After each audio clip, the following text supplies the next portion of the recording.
Hello folks, welcome to OTD, also known as On the Deck, where you can get all the sports you need in 10 minutes. My name is Adam Arduna, this is my mom Gina. He is the journalist. And she's the enthusiast. I am enthusiastic today because I am ready to talk about this. Yes. For real, I'm enthusiastic about the topic. I am too, but I do want to point out that if you can see it is, there's some snow on the ground here. We are a week before Christmas here in the Midwest. Yeah, exactly. And so... Why did I do that? Yeah, I'm going to get your gloves wet. Be upset. But we are always going to do our show outside because we are on the deck, truly on the deck, and that's in all the elements. And so we're going to talk about something that is really just a major topic within all of college sports, and we're really just trying to figure out, or well, we already figured it out. Really, we have all the answers. Our thoughts on how we can truly fix college athletics and college sports in general. Correct. There is so much that goes on within each athlete. They're held to such a high standard, and at the same time they give so much, and the return is very little for how much they put into their program. And we're not just talking football today, because we're football people, obviously, but we're talking about it in general. For volleyball, for baseball, for basketball, for swimming. I was thinking for swimming, equestrian, for soccer, softball, all college athletics, all sports. And so track, every sport that you can take part in, we're going to try and persuade maybe some higher ups, if you will, about what needs to be done to help these college athletes. Let's tell the truth. We're just going to express our opinion because no one is listening to us because they're not listening to anybody. But there's a couple of fixes. The first thing for me, the easy low-hanging fruit is you have to pay the athlete. Right. That's low-hanging fruit. It's been discussed all over. We actually had a whole chart. You just see as we're in there, we had like not just a piece of paper, a whole chart. It was. On what you could do. And you're talking about less than 10% of revenue. Yes. Just for football. You can take the football revenue and pay everybody. I mean, I'm talking about all across the board. Just from football. Just from football. You can pay all the athletes across the board. Right. And I know it doesn't always transcend when you start talking to the smaller institutions. Right. But I'm talking about a work study amount of money, minimum wage and or up to like $10, $12 an hour. Correct. For your bigger programs. But standards set by the NCAA member institutions where you pay the athletes for their practice time.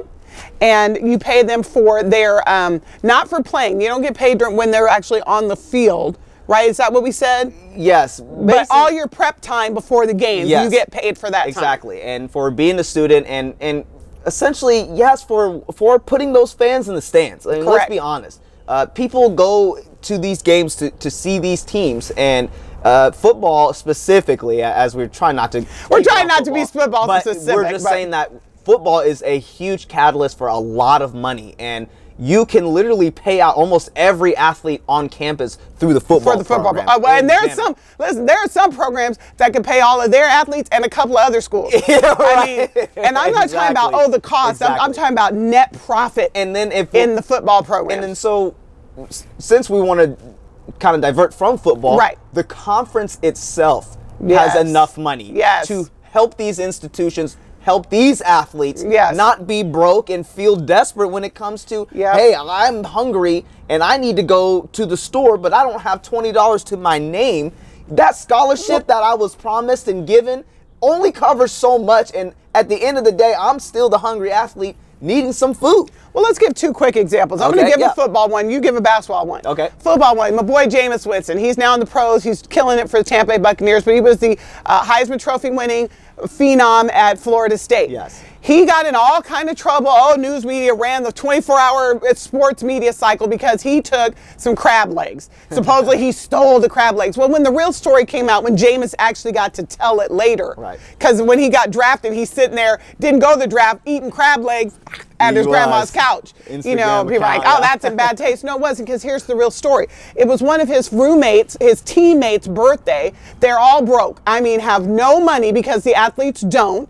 So they went to the store with, trying to scrape together their ducats, that's their little money, and said, hey, we need to get a cake. Can you write so-and-so's name on it? The guy behind the counter at the deli was like, yeah, man, I'm going to cut you a deal on that. You know what? What are you making for dinner? And they're like, oh, we don't know, And he's like, well, I got some crab legs back here, some extra. I'll give them to you.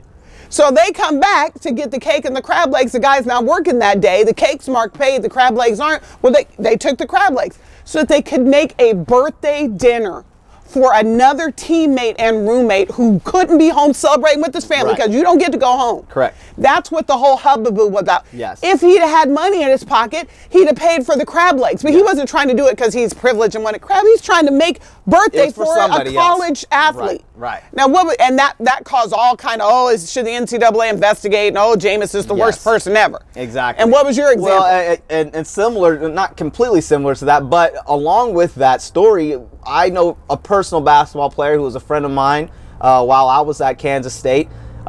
He's on the road. This is during the March Madness tournament.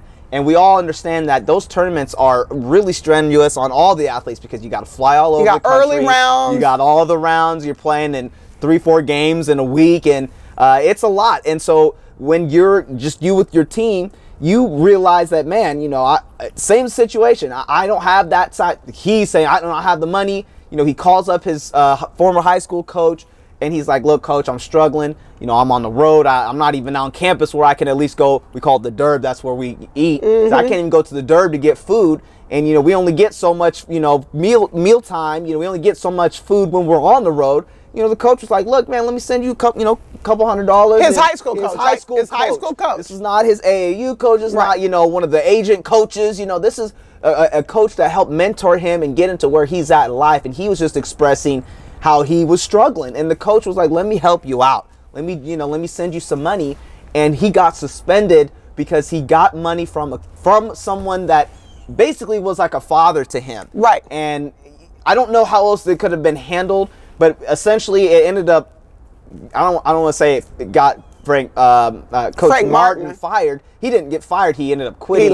He left. He said, I'm going to another school. But it was a big part of what the fallout was. The coach about expressed the concern about that. And Kansas State didn't necessarily handle the situation very well. The player, I don't want to say his name, but the player and Coach Martin were really close as well. And the player had to be suspended. And it ended up costing Kansas State in that tournament. And so it's just one of those situations where these are two incidences where players were, I would say, wrongfully charged on a case where they didn't have to be in a situation of which they were in. And that's due to the fact that there's no financial support, and that's just an issue. Just one sliver of what's going on from football and basketball, but it's rampant all throughout. Yes. Okay, yes. I know we're running out of time, but my other fix is that they have got to start regulating these coaches. Yes. Coaches are coming in and getting paid, making millions of dollars, but they get to leave whenever they want, go wherever they want, and now they're quitting on the teams before you even have the bowl games. Right. I think the NCAA needs to implement a fact that if you are under contract as an NCAA coach, you cannot join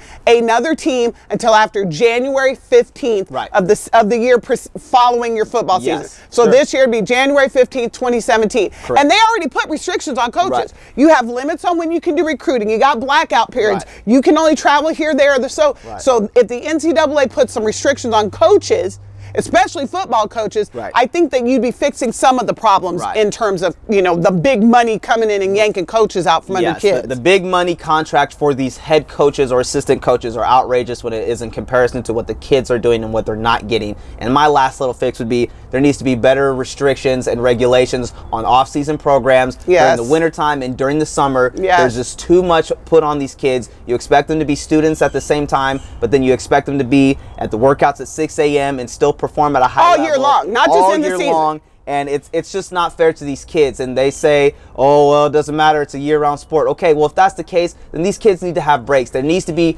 time frames where they can actually be rested and don't have to worry about getting in trouble if they don't make it to a workout, et cetera, et cetera. There needs to be some type of different committee in place for each institution, not just within the conference and not just one person overseas. It needs to be a committee of people that are at each institution to help regulate the off-season workout programs. And there's just a lot more that can still be done. And those are just some of our quick thoughts on for the quick fix of the NCAA. Well, this is an ongoing conversation. It's an ongoing conversation. We will definitely have more about this as well. But we just know that this is a major problem because this is going on all over the country, and it's not just one school or one place. It's all over, and so we just want to bring this up and continue to bring the awareness. Well, we have to keep saying it. People have to keep saying it. Someone has to advocate for the student athlete, so might as well be us. From the deck in the snow. Yes, from the deck in the snow. Exactly. Well, we just want to say continue to follow us on all of our social media. She is JRepass_OTD. Our official Twitter is OTD_on the deck. Type in my name, Adam Orduner, for YouTube, and just type in OTD in Facebook, and you will see all of our episodes. Continue to tweet at us and continue to keep viewing our shows. I want to say thank you for watching, and we'll see you next time, folks.